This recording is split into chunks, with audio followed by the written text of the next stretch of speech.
लेकिन एक सेकंड। अरे कहाँ चली? मंदिर जा रही हूँ पूजा करने। मंदिर? हाँ। जरा एक बार ये सुनना।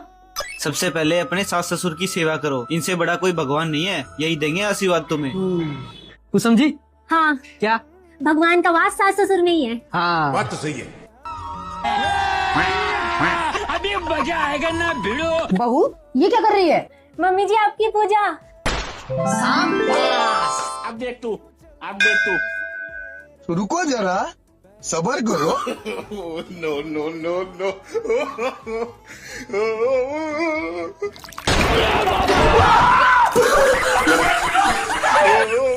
बोल भैरव बाबा की जय। हरि राम कृष्ण जगन्नाथ प्रेमानंद। अरे ये क्या किया? मम्मी जी की पूजा।